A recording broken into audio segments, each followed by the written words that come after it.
And this message is for the girls. Okay, so when you are in one of those like not healthy connections with a guy where you have one-itis.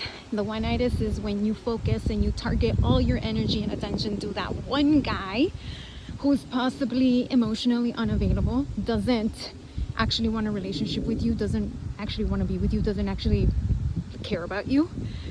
But you're focusing all your attention and all your time and all your effort and all your passion into that one guy. Not only do you push them away because you're putting all your life force energy into this person and it makes them uncomfortable because they can feel it. But yeah, that's what I was gonna actually say. They can feel it. You can't, even though you don't say the thing, they can tell. They can tell that you're just sitting around waiting for them to text you back. They can feel that you have nothing better going on in your life. They can tell that you're not doing anything, that all you do is focus on them.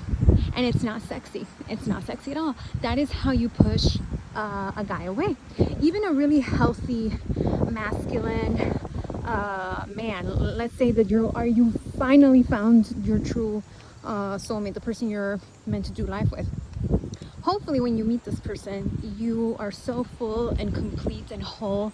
I mean, you feel that way about yourself. You love yourself so much that they also feel that way, and you're not obsessing over this person. I don't think you could ever feel obsessive when you're with the right person because the energy frequency is so different.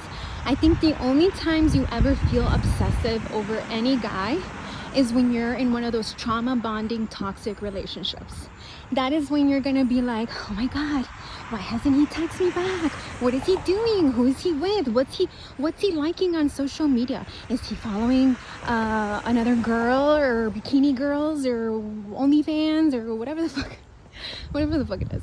Okay, because I don't do that. I don't chase after no guy. And okay, it's been a long journey. But even when I was in my 20s, I was in serious relationships.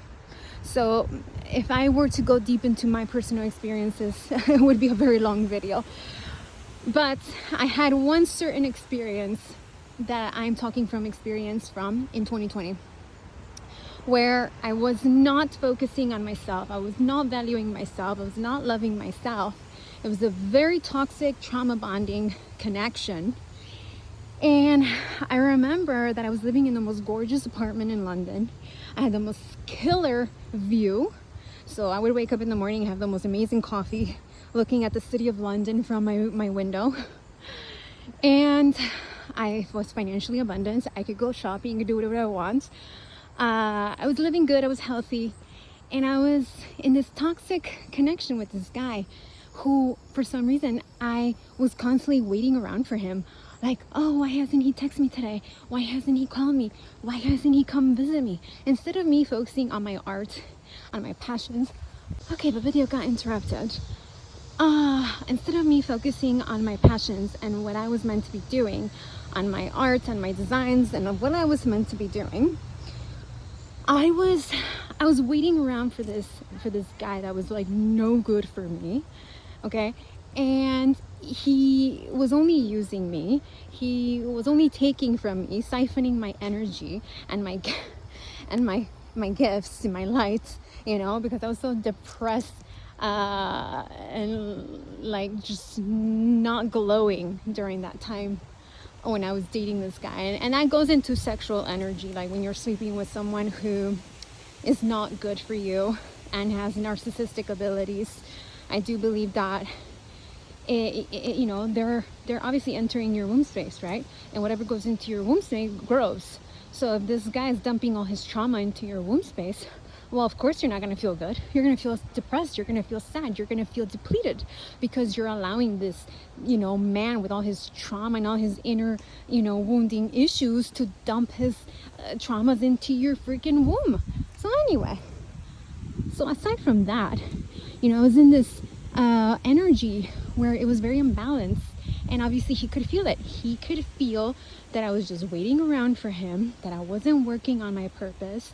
Even though I didn't say it, I didn't even I wouldn't even say anything in the text messages that would give him the idea that that's what I was doing.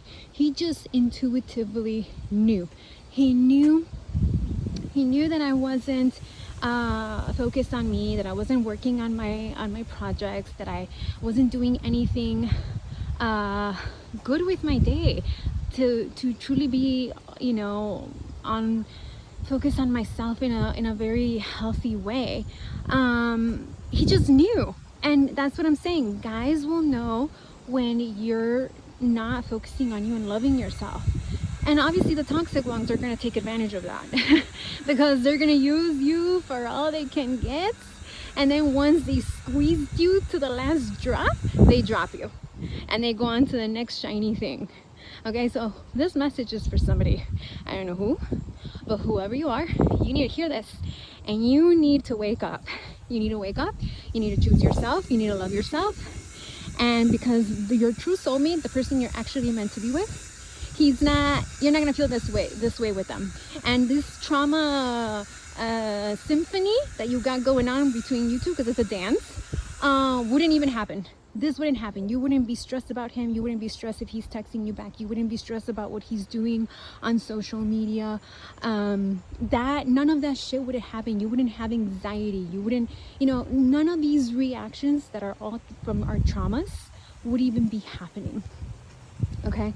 You would feel peaceful. You would feel at home. You would feel good. You would feel, adored, loved. So anyway, that's the message for today. Un bacio.